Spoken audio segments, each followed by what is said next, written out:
Hello, folks. I'm Irvin Griffin, and this is what goes on the nickname the Nature Girl 30. This is my girlfriend, Regina. We're both big wrestling fans. I've been one since December of 1984. For context, I would have been in about the fifth grade. I don't know how long she's been one. I've been a wrestling fan since 1986. I was 6 years old when I actually got into wrestling, and WWF is what I always watched.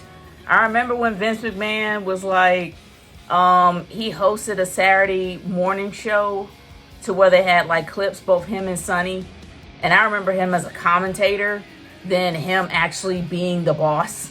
So, I mean, and I remember Hulk Hogan when he had his vitamins, Hulk Hogan vitamins, say your prayers, all that. Now, we even had Hulk Hogan vitamins. Of course, no, Sonny would have been in the 90s. Yeah, though there was like a morning show that they had. I remembered as a kid, and I think it was on. I think it was on NBC. No, actually, might have been one of the syndicated shows because they had wrestling superstars. I think that's probably what it was. Yeah, that was syndicated, and then there was one on USA called All American Wrestling. I think that ran into about the early 90s. It was like either on NBC or on USA, because that's when USA. I remember when USA was Pinwheel before it was like the USA Network. But I remember Vince McMahon was hosting a show Saturday mornings, like before the cartoons. No, after the cartoons was over. And he actually, it didn't come on all the time, maybe every other Saturday that he had with him and Sonny. And I just remember that. It was like a clip show. But I remember Hulk Hogan having his own cartoon with Sergeant Slaughter that me and my cousins practically watched every Saturday morning, you know, when Saturday morning cartoons was a thing. But yeah, it shows my age. I'm 86. Well, basically what we're here to talk about, the recent WWE Evolution 2. Now, I'll be honest, I only remember a few matches from the first Evolution show. I've only seen a couple, mainly the one between Charlotte and Becky Lynch. The last woman standing match is what I mainly remember. And, of course, the main event with Ronda Rousey and Nikki Bella. This one, the new one, I actually watched straight through. She actually saw it before me. Mm-hmm. And we're going to keep it brief for the fans of the BWF, Black Wrestling Fans. That's a Facebook group that's on here. And just to tell you, that's what I'm making it for. This one I'm not doing YouTube. Okay. But we're going to try to keep this as brief as possible. The first opening match for the new Women's Intercontinental Championship. Well, new, I mean, it's only been around a few months.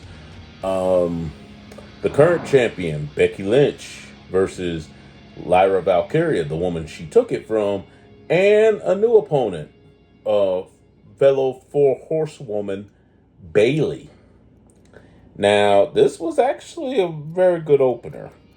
My opinion. And I gotta say, as someone that came up watching, I started watching WWF, but then when the Black Saturday reign ended, and that's a whole nother story altogether, and NWA and Jim Crockett took TBS the next time slot back from Vince McMahon, and they started showing their wrestling, I was like, wait a minute, what is this? By my young self, because I was so used to WWF and all the clown and entertainment, and I was like, what is this? What is WWF? But then, after a few minutes of watching these guys, I was like, oh yeah, I think I like this better.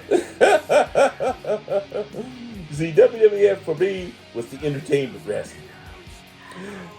WCW, NWA, and places like World Class and Mid-South, for example, that was the ass-whipping wrestling. See, he was allowed to watch. Actually, no, I take it back. His mom didn't know he was watching it. She thought it was all WWF type of clown stuff. She was watching behind her back. So I Mm. didn't have that She, privilege. I couldn't watch wrestling at home. The only time I can watch wrestling is at my grandmama's house. That's the yeah, only time with yeah, my cousins. yeah. That's the She only didn't. time I can watch Yeah, it. my mom didn't realize there was entertainment wrestling, but she thought all that's all wrestling was. Oh, that's just fake entertainment. I'll just let him watch that. She thought it was all that. She didn't know there was the violent ass whipping wrestling. And Yeah. that's mostly what Southern wrestling was. It wasn't much clowning. See, I wasn't allowed to see that. I wasn't allowed to see that. We couldn't get any pay-per-views at the home. I was not able to see that unless I was around my dad, my uncle, my cousins, and I even watched Glow at midnight on Access TV in Tennessee. Turn the volume all the way down, sticking my ear to the TV set. That's the only way I'd be able to at least watch Yeah. wrestling at the Yeah, time. but getting back to Evolution, the opener, very good match, and the way it ended, I Yeah. like how was because people talk about Becky Lynch can't really wrestle. She must have at least a little bit of skill because the move she pulled off there was kind of slick, That was very a phenomenal technical. finish. I didn't even expect her to snatch it like that. But I'm not gonna lie. I'm not a big fan of the ATL, even though I'm from there. But I gotta give props to the ATL fans. I did not expect them to have a turnout that big. And not only that, it was a lot more diverse because from what I remember of Evolution, there wasn't a lot of women there. There were more men that was there, but there it was a lot of diversity, and I didn't really expect it. And not only did the crowd show out, I gotta say this entire night the women showed out. Cause I know a lot of odds was against this show. Even I was down on this show. Yeah, Like, because that was around the time that Beyonce was actually having a tour, but we all know what happened now, so there's a good chance she might not be there no more. But despite of all that, all the odds that was against him, they had a big crowd. Even though they didn't sell out, it still had a pretty decent crowd that cheered them on all the way. And I think it was smart on their end to get Bianca Belair to show up because you're going to be in Chocolate City. You want to have somebody chocolate represented. I'm just saying. Yeah, and we'll talk more about that when we get to that match. What was the next match? The next match was a tag match, I think. Oh, for the women's tag? Yeah. Oh, yeah, that was Roxanne Perez and Raquel Rodriguez. Is it Gonzalez or Rodriguez? It was Gonzalez in NXT. Yeah, so Raquel Rodriguez. Rodriguez, taking on the teams of Sol Ruka and Zarya, of Charlotte Flair and Alexa Bliss, and the Kabuki Warriors of Asuka and Kairi Sane. And let me go back to Charlotte and Alexa Bliss. Alexa Bliss getting cheers, not surprising, because she's become, whether she's a face or a heel, she's become kind of a favorite over the years. But I was quite shocked that Charlotte got the ovation she did. And people were cheering for her to get in the match. I didn't really expect it. But you also got to understand that Atlanta got love for Flair. So they got love for Flair. By extension, they're going to have love for Charlotte. Yeah. And especially the black community got love for Flair. I mean, we're not going to get into the whole Snoop Dogg thing. I'd rather not get into that. We're not getting that into whole Snoop Dogg thing on 30 for 30. If you've seen some of my old videos on there's YouTube. There's still people there's still people that leave me comments on that. And I made that 5 years ago. And there's still people that comment talking junk about me getting those stupid. Again, I'm not gonna get into that. No, we're not getting into that. But this match was also very, very good. I'd say the star of it. Well, really, everybody showed out at different points, but the star of it to me was kind of Sol Ruka. I think it's the Soul Snatcher finisher. That finisher gets heads turning, and the fact that she was able. And Charlotte was willing to get nailed by the Soul Snatcher. Look, for anybody that keeps making fun of Charlotte, saying, oh, Charlotte always wins. It's to the point where I think that Charlotte is okay with not winning anything. And it seems like she's putting people over more now than she did in the past.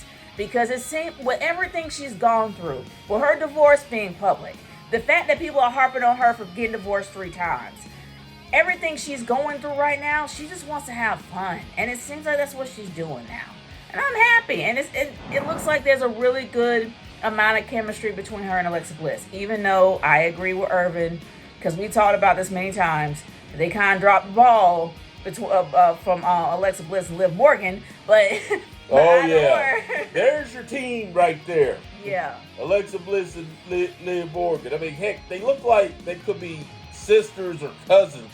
They or probably something. could be sisters or cousins or somehow, because they're both 5 feet of fury, so it would have made and sense. And the title of Poison Pixie, sorry Candice LeRae, I think Alexa Bliss and arguably Liv is taking that title. Should have called them the Poison Pixies if they got together. Yeah, but that tag team match actually was pretty good, and I really enjoyed it. I thought that even though I was surprised to see them win, but the fact that Raquel Rodriguez and Roxanne Perez actually can get along very well, I just want the Judgment Day to break up and be over. Like, seriously, I'm kind of tired of seeing them on my screen. And here's another thing. I'm going to take a Jesse the Body Ventura observation they used to make about the Japanese teams back in the day, or the Canadian teams. I'm going to apply it here with Raquel. One advantage they got, they both speak Spanish. So unless their opponents can talk Spanish, if the referee can talk Spanish, they can communicate in that ring, and they're not and the other team's not going to know what they're talking about. You do know the Kabuki Warriors are Japanese, right? Ooh, well, same thing with them, too. Dude, they speak to each other in their language, and the other team's like, what are they up to? Out of the horror, the match was really good. Even though I wish it kind of went back to the Kabuki Warriors. Yeah. I hate that name. Yeah, all jokes aside, that name, Kabuki means poetry, right? What are they, the Poetry Warriors or something? I mean, hey, if Asuka doesn't have no problem with it, or Kairi. Yeah. Hey, I just look at it, and I'm not even Japanese. I'm black, but even I look so. I'm like, Kabuki Warriors. Really? That was probably a Vince idea. We know it's probably a Vince idea. But they ran with it, and they've made it work. So, yeah, now, we'll just go ahead and talk. Even if it wasn't the next match, we'll just go ahead and talk about it now. Jade Cargill versus Naomi with Bianca Belair as the special referee. Which, tremendous pop for Bianca. Tremendous pop for Bianca. And, of course, for Jade, because Jade's kind of... Even though she's technically from Florida, I think she makes her home in Atlanta. What, Jade? Yeah, I could be wrong on that. Hey, guys, in the comment section, if you know, you can correct me on that. But, okay, yeah, I'm black, and I'm just going to put it out there. And I know that I might get heat for this. I got heat in other places, in other wrestling other wrestling comment sections and on Facebook. I'm gonna put it out there, and I'm gonna say it. That was the weakest match on the card. There, I said it. It didn't suck, but it was painfully average and incredibly weak. Especially given the story. It was average as hell. Sorry, but it just was. And especially given the story. I mean, and to me, Naomi, well, Bianca to a degree did too, but Naomi kind of carried it. The problem is that Naomi, let's be real, God bless her, that woman has been fighting for notoriety or even fighting just to be noticed for years. I'm still waiting on my glow belt, but I know I'm never going to get my glow belt. She's been ranting about the glow belt ever since she had that SmackDown run back in 2016, which honestly would have been a good merchandising thing. I mean, and then the Money in the Bank briefcase actually had like a little strobe light on it. Like, it was glowing too. I'm like, we ain't gonna get that either, are we? We just gonna get the pathetic version that has like the strips but no lights. And I'm just like, you know what? It's not worth paying money for that. But anyway, The fact is that Naomi has been fighting for relevance since she won the title the first time. And they actually, I'm not gonna lie, she was treated unfairly in WWE. The fact that she did get her orbital bone smashed, but it was like a hairline fracture, but they still took the belt from her only to give it back in Orlando when she was there. I think that they did her wrong their entire run she had there, only to go to TNA and get some relevancy, as well as using her own name, being able to make money with her own name. But she decided to go back to WWE, became Naomi again, became irrelevant. And the only way she can become substance or something is by going heel, which is sad. But give her credit. She's made it work. I had my doubts about her going heel myself, but she's made it work. And I ain't gonna lie, when her and Mercedes Moné, then on the Sasha Banks left, I didn't agree with the way they left. Just abruptly leave 12 hours before the show. They should have gave notice. On the other hand, hey, can't argue with the results. No, especially for Mercedes. I'm gonna say this. We don't really know what happened. From what I've heard, that they actually did give notice to their leave, but WWE chose to not acknowledge that. That's what I heard. And that made me look at WWE sideways. Not to mention they told their commentary on air that they were unprofessional. Yeah, that was wrong. Is that Naomi has been disrespected for years. And she decided to go back to the same company that disrespected her. But I get why she went back, though. That's where her folks are. No. Screw that. No, that's where her family and husband is. Here's the thing. There are many couples that work in the same that work in the same field, but in different areas. And they can make it work if they can make it work. That's them.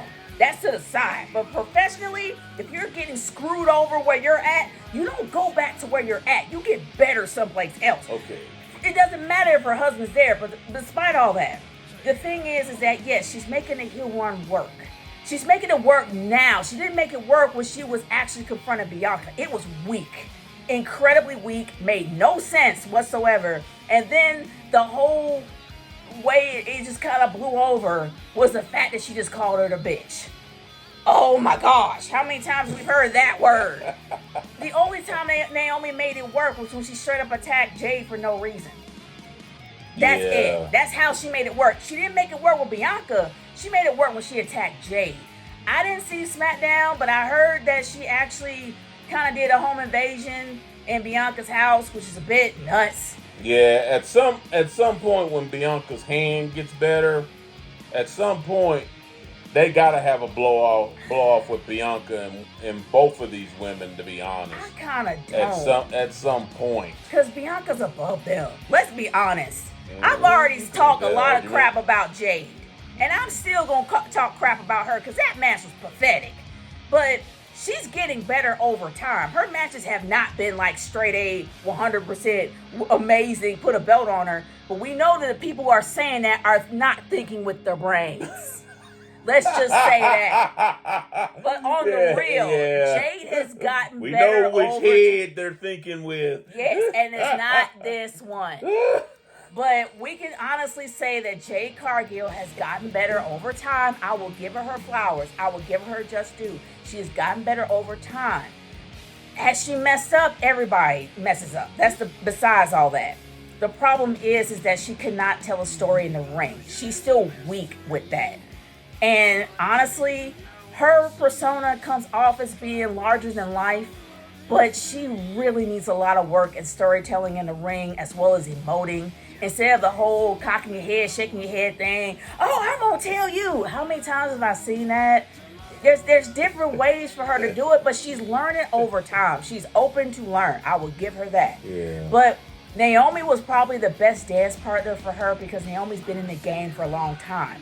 Jade still, and she's been in the game for almost 5 years now. She still needs a dancing partner, which I don't know if that's a good or a bad thing. I'm not in the business, but if I see you've been in the game for 5 years and you still don't know the fundamentals, I'm gonna still be kind of scratching my head.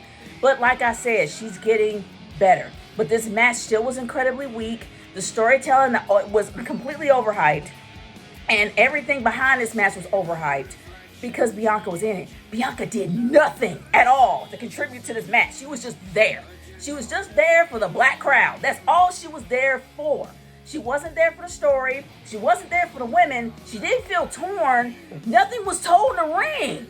And I'm like, y'all overhyped this to the point where Bianca's going to do something to somebody, and she did nothing. Yeah, well, basically. But I do think the right person won.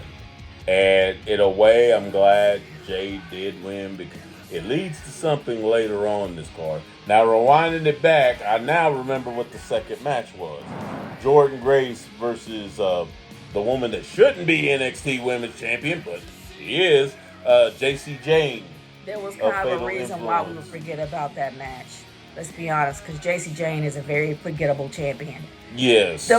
Known for being, and I'm not, Michael Cole went ham.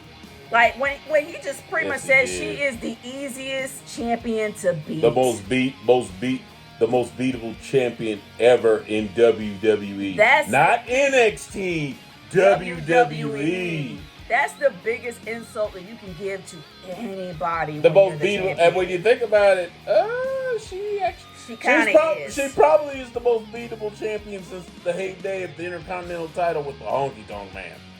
And Lord knows, I mean, I can't say he's my biggest favorite, but when Gunther broke that record, I was like, thank you, Mr. Gunther. Thank you. Get the Honky Tonk Man up out of there. I hated him even when I was a kid. I hated him. But there's a difference. The Honky Tonk Man was not a good wrestler.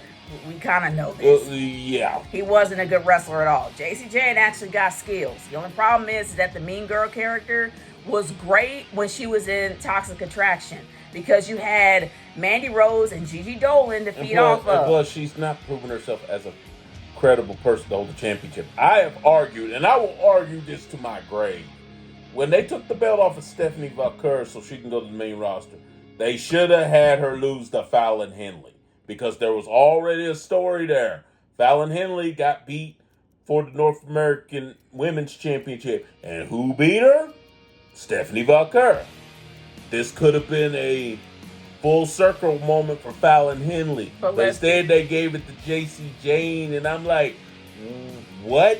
There was a reason for that because they're trying to tie Stephanie Valkyrie with AAA, and since they purchased it recently, so they're trying to eliminate all ties to that and have her move on. But even though Jacy Jayne is not the most credible of champions, and I know people are like, well, she's a heel, she's not supposed to be credible. There are a lot of credible heels that were credible. Like, for example, and I hated it too, for those of you that are listening, I hated it too, the Reign of Terror. But when Triple H had the World Heavyweight title during that period, he at least won some of his matches on his own. Yeah. On his own. Yeah. I mean, Ric Flair in his heyday. Yeah, did he use the Four Horsemen in a lot of his matches? Yep. But there was some matches he actually went in there alone and won them alone. So, we can also, to a certain extent, say Bray Wyatt. And this is before Bray became champion. I think everyone remembers the match he had with Daniel Bryan. And the fact that he put this goons to the back, saying, no, I can handle my own battles. And he actually beat him. Yeah, that's what made me a fan of him. I was like, what? A heel with some balls? Yeah. I was like, what? Yeah, I mean, seriously, the guy was a very credible champion. This was before he became champion. Well, as the Fiend, but either or. Yeah. And I think Bray was champion. Yeah, I mean, even before she pretty much got blacklisted by WWE, even Mandy Rose. Yeah. Won matches on her own. Mandy Rose in Toxic Attraction is probably the best example because she actually was able, not only did she get better at NXT, she was more of a credible champion than Gigi Dolan and Jacy Jayne. So, to be honest with you, we kind of gave y'all examples that there are credible hero champions. But the fact is Jacy Jayne has had more than one asterisk by her name because she actually requires her... I'll say Fallon Henley, and I'm just going to call her third wheel. Because let's be honest, she's just there. She barely wrestles. She's just there. She doesn't really do much. So I'm just going to call her third wheel. Y'all may know what her name is, but I'm calling her third wheel. But the fact is that Jacy Jayne has so many asterisks to her name that she's not going to be credible. And this is just my own theory. They're going to break up that group. They're going to break they've up already hinted at it. even before JC Jane won that title. They've hinted at it. Because So, Jasmine somewhere Nix down. is not doing much. Yeah. That's why I call her third wheel. Yeah, we barely remember her name. Yeah. We remember JC Jane because he's the champion. We remember Fallon Henley because, honestly, I don't know about you, but myself, I'm kind of a quiet fan of hers. She actually has a lot more charisma than JC Jane. JC Jane comes off as a regular mean girl. And let's be honest, the person that played the mean girl gimmick better is Tiffany Stratton. Sorry, Yeah. it ain't you. Yeah, we'll be talking about her in a little bit too. But yeah, the match was okay. But am I the only one that thought that whole heel turn of what do they call her now? Blake something? Blake Monroe. Blake Monroe, the former Mariah May, was kind of weak. Look, I mean, it was telegraphed. We saw that coming. let's be honest. Mariah May, for those that have watched AEW, I still have not seen that match, that curtain call. I guess what's called The End or curtain call that she had with Toni Storm. She was an amazing heel. I'm not going to lie. When she was in AEW and her feud that she had with Timeless Toni Storm was absolutely fantastic. But you're not going to be able to strike lightning. You can't get lightning in a bottle like more than once when it comes to that. She has to be a completely different character. We already have too many bubbly blondes. We don't need any more bubbly blondes or pretty perfumey blondes. We need somebody different. If she's going to pull a Mariah May and bring Mariah May to WWE, please don't. Just be something different. Just don't do that. Like, I guess me being selfish, or maybe I'm gatekeeping that character in a small way because that was probably one of the most fantastic feuds I've ever witnessed in the women's division. And there, I said one of, not the. But I didn't like the finish. I didn't like the finish at all. It's like the heel turn came out of nowhere. And it just seemed like, unless it's something I missed on NXT, I didn't really see it bubbling over. I didn't really see it getting to that point. It just felt random. And I just did not like the finish at all. Yeah, it was kind of weak. I mean, the match was great. The match was okay. It wasn't weak at all. It actually told a Actually, good story. JC Jane surprised me in one point where Yeah. you could argue she should have won clean because she gave Jordan Grace a hurricanrana or Frankenstein or whatever you want to call it off the top rope, and then as Jordan Grace got up to her knees, she hit her with a knee strike that I was like, oh my God, is she going to win clean? But of course, Jordan Grace kicked out. I was like, I don't know about that one. You could make an argument she should have won right there. She should have won clean, so she wouldn't have any more. So at least you could say she can win on her own. Because I'm thinking that once the group, let's just say Fallon Henley and Jasmine Nix gets tired of her and they walk off and she has a match on her own and she loses. And that's kind of what I'm seeing is going to happen. And I honestly, how many times does Jordan Grace have to be chasing the belt? Yeah, exactly. She's a superstar Jordan at Grace TNA. if anything, she should have been carrying the NXT Women's Championship at some point, just in the brief time she's been there. Or she should have been put on the main roster altogether. And she still doesn't have the title yet. That's just, you put it on JC Jane, probably one of the weakest champions in NXT history, instead of putting it on Jordan Grace. Not to mention tonight, she's supposed to have a winner-take-all match with the TNA Women's Champion. All I got to say is, oh, good luck. God. Yeah, she better not win that match. Because I was like, oh my God. If she wins, then that means that TNA's screwed. Yes. And I know that that Trick Williams is supposed to be on Slammiversary. Yeah, and I think they're setting that. Side note, I think they're setting that up for him and AJ Styles. Because AJ Styles recently went back to TNA. Not to mention they chanted his name during the contract signing. And also, this is just me, I think that AJ Styles is going to probably retire there. Because he kept talking about that he wanted his final match. He wanted to have a tag team match with Finn, and he never got it. So I think he's going to probably retire in TNA. Mm-hmm. That's just my theory. But anyway. It could be. But moving on. Yeah. Speaking of, we mentioned Tiffany Stratton earlier. Her match with WWE legend and Hall of Famer Miss Trish Stratus. Still looking very good, like some nicely fresh cream. And I know a girlfriend should be jealous when her mountain man says something like this, but I'm just like, I've known this guy for almost a decade. He's always felt that way about Trish. Just like how I feel about Keith Lee, so we're both even. Yeah, yeah, that's true. But I gotta say, man, that's one woman, she's gotta have a black gene or two in there, because usually, no, white women usually don't age that good. Oh, God. She definitely has. But anyway.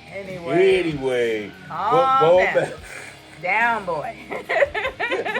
But anyway, but to the match itself, not bad. Not the greatest I've ever seen, but it's far from the worst. Tiffany did carry Trish very well to a very credible match. The biggest surprise was Trish did an aerial move for one of the first, I think the first time she's ever done that. Granted, she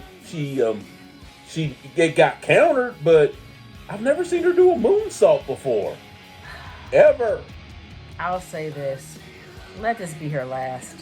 Yeah, you could make that argument. Trish, I don't think it is, but if it is, that's a good way it's to go out. It's not because of the fact that she can't do it. It's not because she can do it. This woman still got something in her. The thing is that she went out on top by beating Lita to get the title and then making it vacant.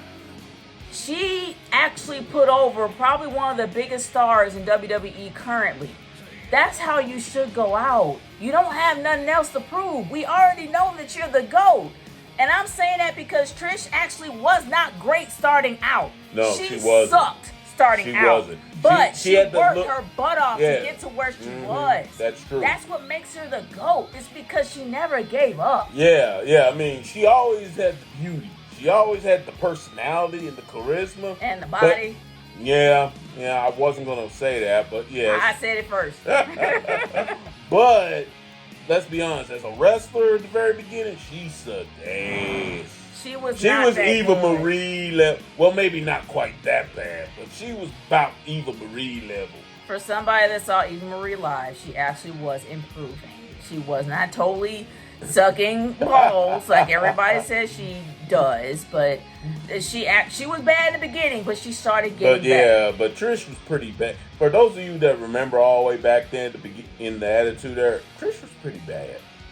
Yeah, she was pretty bad. She had charisma and she had the look and everything, and she easily could have made just a legendary career off of that. But she wanted to learn to wrestle. Got one of the best in the business to teach her to wrestle in Fit Finley. In Fit Finley, and you see where she is. She had legends teaching her how to wrestle. But you gotta admire somebody that don't give up and just keeps trying. And the fact that when she kept trying, she got better and better and better, and she started to develop more of a personality with her own persona. And that's why people started liking her. Now, I'm not saying that Trish needs to retire because she's a terrible wrestler. No. No, she can still go. It's because she's got nothing to prove. Yeah. You don't want to end up being what happened to Taker. Let's Taker, or Goldberg, or Ric Flair. Goldberg especially. His final match was awful. Oh, sorry. Yeah. No. It was bad. And she hates Goldberg. I hate Goldberg. So she can go. The only person I think she hates more than Goldberg is Lex Luger. You had to bring him up. And no, I'm not talking about the guy that plays him. Yeah. I just did not like his character. That's the thing though. Well, actually I take that back. She hates Lex Luger the wrestler more than she does Goldberg. Yes. Person for person though, she would actually hate Goldberg more than Luger. Yes. I don't like Goldberg at all. To be honest with you, shouldn't have been for the title, period. And I feel bad for him, and I never thought I would say that, mainly because of the fact that WWE chipped his... That's the only part. All his complaints since then, and we'll get back to Evolution, I promise. But all his complaints afterwards, I'm like, man, You got more breaks than you deserve, man. Shut up. The only part I'll agree with him on is the interview at the end of his match. The interview at the end of his match should not have been cut like that. That was messed up. They cut his farewell speech. Yeah, that was messed up. That was messed up. And this was in the ATL, y'all. And this was supposed to be his hometown. I don't know where he's really from, but I do know he was a Falcon at one time. So he calls Atlanta home. But either or, not only did he lose in the ATL, he got pretty much ignored. Like, they just cut his speech in half and just went straight to credits. And I think that that's just flat out sad. But I think they will never do that to Trish.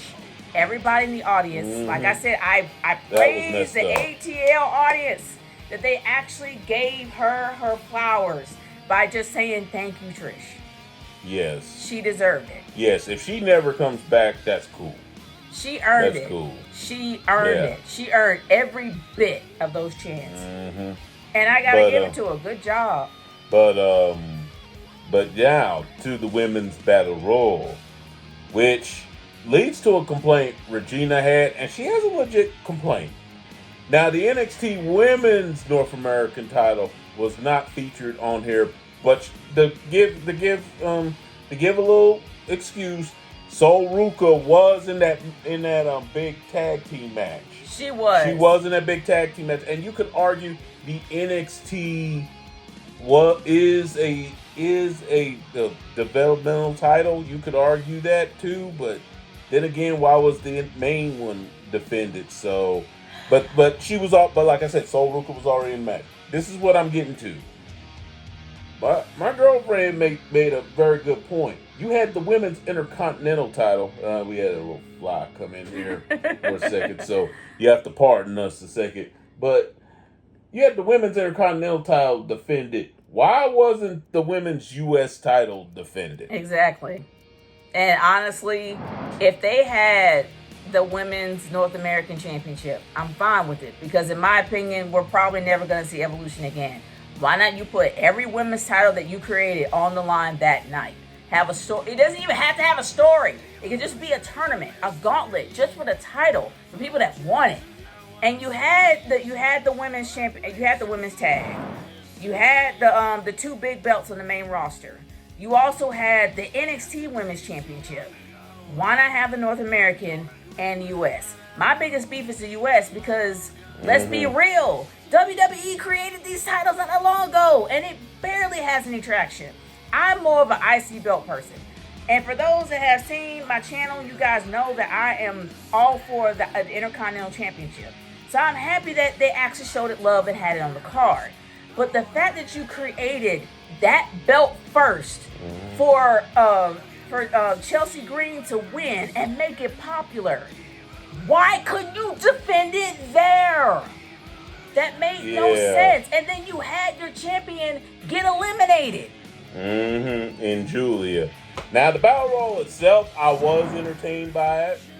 And even though I don't think she's as ready as people say, I get the appeal of one of the participants in the Battle Royal. Jada Parker, I get her appeal, even though I don't think she's as ready as people We know what appeal is. that is. And it's what she sits on every single day. No, nothing against Jada, but let's be real. The people who are pushing her to the moon are not thinking up here. They're thinking down below. That's all that I'll say about Jada Parker. I got no beef for her as a character. I actually like her character.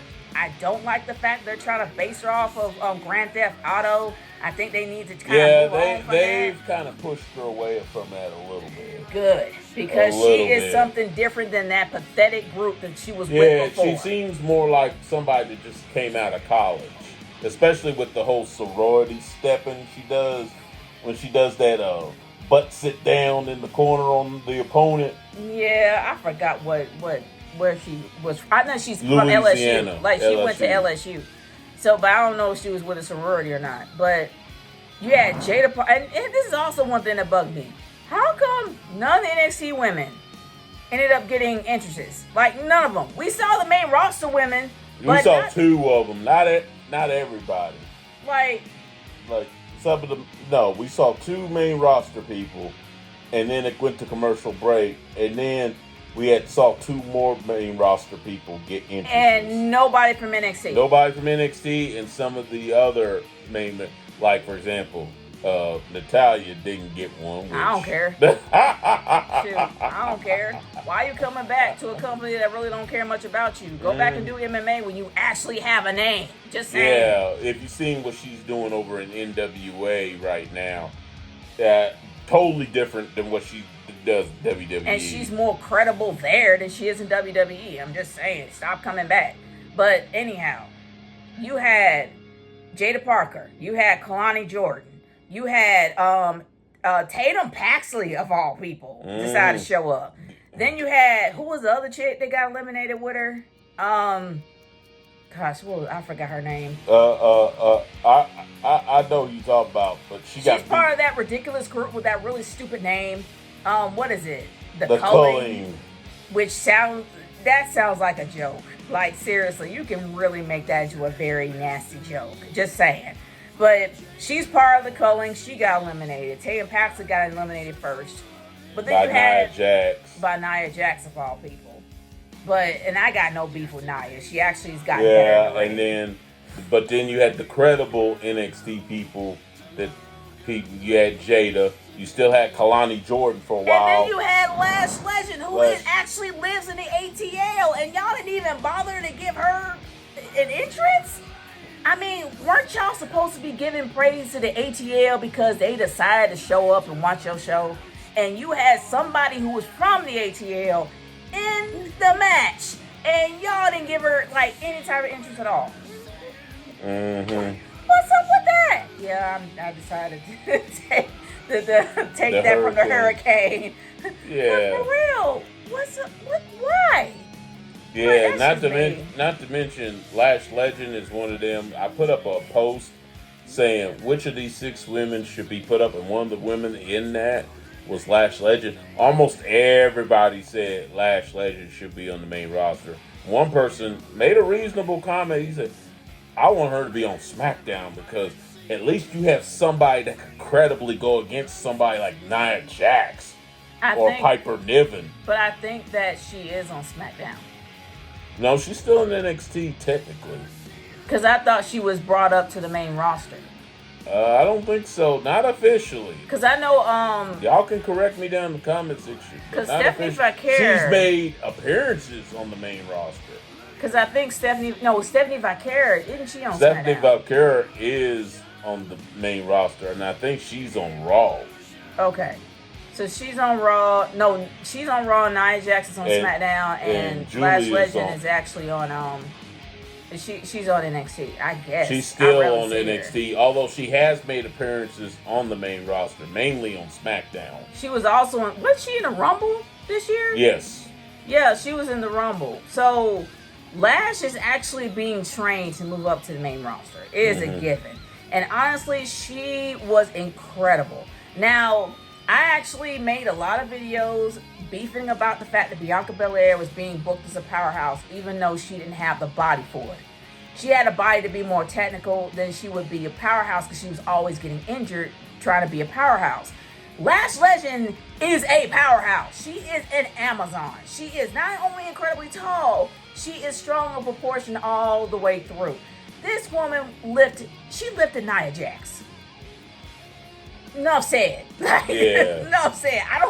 I'm not gonna say Bianca can't do that, but that'll probably be a struggle for her. I'm just saying. Yeah. Of course, the winner ended up being Stephanie Vaquer, which, believe it or not, and yeah, I tend to have a slight pro-black bias. She doesn't, but we both wanted Lash Legend to win, but we were okay with Stephanie winning. Stephanie is the hottest ticket going. Yeah, and putting the bias aside, because I've always been a fan of Lash Legend because of her personality. I wanted her to win. I want her to have a title run, but she's not there yet. She's getting there, but she's not there yet. That's a huge responsibility dumped on somebody. And I don't want her to have an epic failure because that they make her champion way too fast. Stephanie Vaquer, she is not only well known in AAA, she's also well known in the WWE and NXT. She's the hottest thing going. It makes sense to put it on her. It just did. And I'm happy she won. Stephanie came out, I guess, showed off her Spanish skills and spoke to her in Spanish. But the fact that Stephanie Vaquer, and she can speak English very well, she's getting better at it. So she's marketable. And I think that that actually was a good choice. I know it probably pissed a lot of people off, but there's a good reason for it. Yeah. Now, to the main event. Rhea Ripley versus Io Sky. The woman that dared the next night on Raw to have her buns out for the Raw Women's Championship. Oh, gosh. People lost their minds with that. I'm like, y'all. I'm like, seriously, y'all don't get laid enough? Like the smallest things piss y'all off? Like, she barely had any cake out. Like, and y'all just getting all pissed off and angry and because of that. Y'all probably see more buns in the mirror when you guys get out the shower. Y'all know what a butt looks like. Calm your asses down. That's all I gotta say about that. You barely saw any cheek. But anyway, the match in itself was actually very good. The match itself was very good. And at times Rhea Ripley, for those of you that followed her whole career, you know she used to be blonde and looked almost like a volleyball chick when she first came out.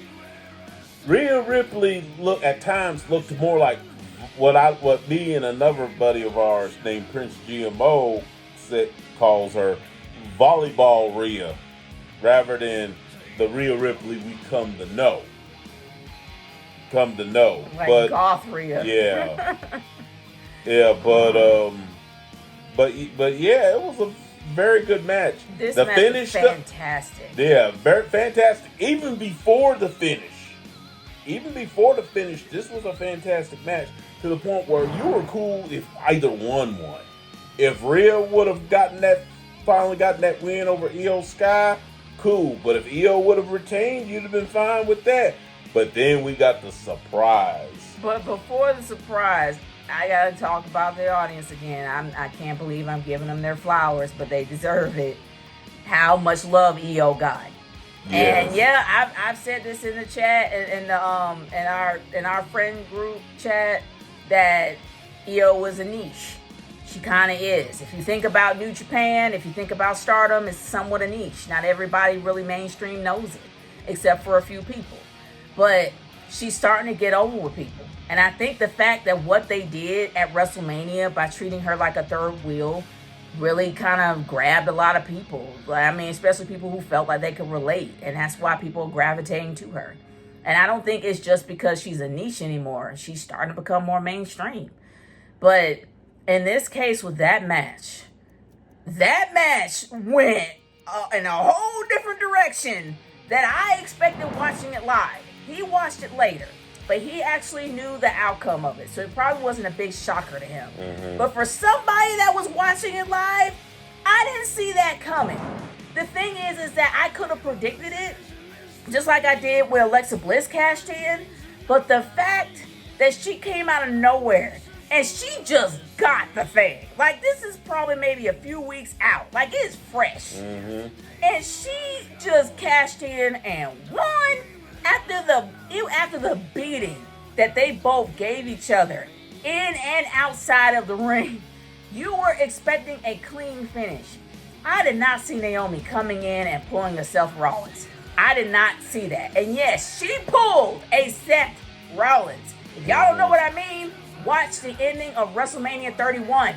He came out of nowhere after both Brock and Roman Reigns beat the crap out of each other. And here comes Seth out of nowhere, stealing it and just going off with it. Mm-hmm. Naomi did the same thing. Only thing is that I was hoping that Jade just came out and cleaned her clock or actually made her lose. I was hoping that was going to happen. In a way, I don't think it's over yet. In a way, I'm kind of glad it did, because that whole thing with Jade and Naomi needs to be done, in my opinion. That needs to be done. It does, but it seems like it's still pretty open-ended. That's the problem. It doesn't have a complete cut. It seems like the whole story is open-ended. And I don't honestly know, because Bianca's still involved in it. Now that she has a title, we know Bianca's gonna go after Naomi. And I think that's the one thing that people really did want. Not many people, everyone said, I want to see Jade fight. Yeah, some people want to see Jade fight. But let's be real. People want to see Bianca versus Naomi. Two vets going one-on-one. Two really good vets going one-on-one. And this is not over yet. And that's kind of a disappointing part, knowing it's not over yet. But I will say that the finish for that pay-per-view was absolutely fantastic. Mm-hmm. I didn't see it coming. I was like, oh, they actually did it. I'm shocked you didn't hear me say it in the room. But well done. Fabulous finish. Naomi was crying. I think she was crying backstage, and then she actually channeled her inner heel and was like, everyone was so happy for me. Everyone was so joyous, but they ain't getting a rematch. Like, she just kind of just went back stone-faced. So, yeah. Hey. Yeah, overall, I would have to give this card no worse than a B.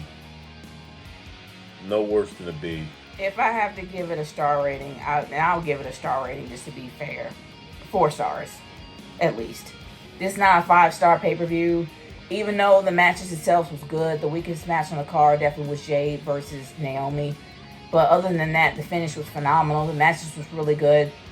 The sad thing is that WWE probably really wanted this to be over. And they didn't really promote it that much at all. And they were going up against Beyonce. And they did a fabulous job. And everybody was impressed. It was more diversity in the crowd than I've ever seen. It wasn't just men, but men and women. Men, women, little girls, little boys, families. There was a huge amount of diversity in that crowd, which was very impressive. And also, I was shocked to see how many gay men was out there. I'm like, okay, y'all promoting women, okay, y'all go, all right. But hey, that was a fabulous pay-per-view. Do I think we're gonna probably get an Evolution 3? No, I don't see that happening. Even if it was successful, I don't see it happening because they don't really need it. They got nothing to prove anymore. Especially with that pay-per-view, they got nothing to prove anymore. But I'm glad he finally had a chance to see it, and I'm glad that he enjoyed it. Yeah, and that's really all I got to say on this end. Hope you guys enjoyed the review. We out.